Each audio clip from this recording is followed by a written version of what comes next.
October the 11th, 2009. He is 61 years old, and I am married to an old man. Went to see the Botox doctor on Friday, and we chatted about how my toes are sore 24/7. My fingers hurt constantly, and he made me walk without my brace between two bars, and it just showed him how my ankle bends the wrong way when I walk. My heel of the left foot will never hit the floor again, according to him. I am so looking forward to going to Manitoba for my parents' 60th wedding anniversary, end of November. I haven't seen them for a year and a half. They're both in nursing homes now. And according to one brother, Dad has fallen a lot, so he looks black and blue right now like he's been in a big fight. I miss my mommy.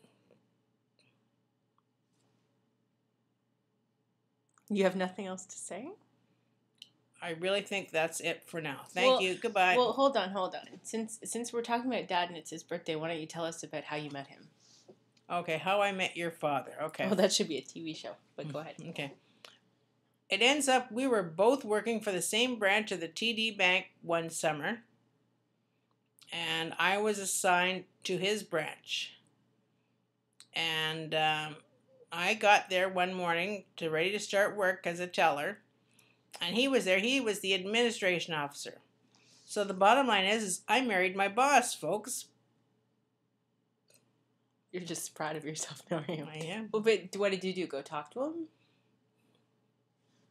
There's a part in between when you walked into the branch and when... Yeah. So talk about that. He introduced me to everybody that was working there, including the bank manager, who was Mr. Markovich, Ed Markovich, who's long since retired, I believe. Or maybe he's dead now, who knows.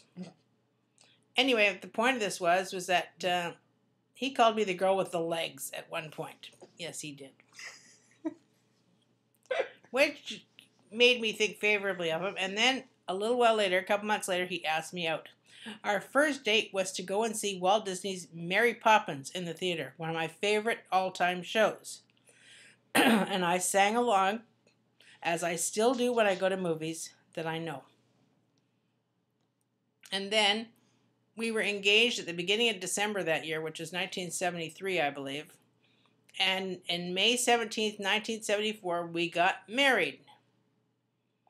And we got married in the Chapelle de Saint Louis de France in Saint Boniface, and the service was connected by my cousin Norbert Labelle, who was a priest at that time, who is no longer one, as you can probably guess.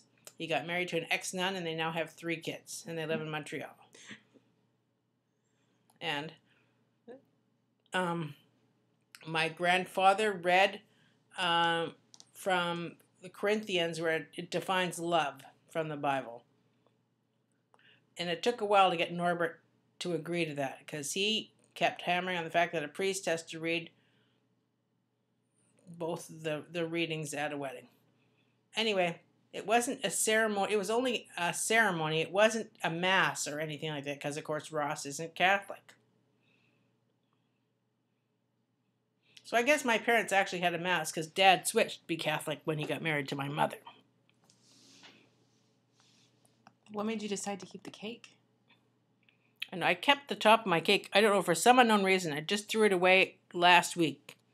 After 35 years of marriage, it was getting all browny and weird looking.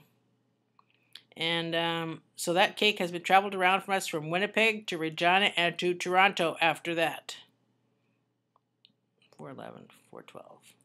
You don't need to count the time. It's okay. But that's how much we're recording, right? Okay, yeah. Okay, I'm finished now. Thanks. Goodbye, everybody. Why don't you wait? Enjoy.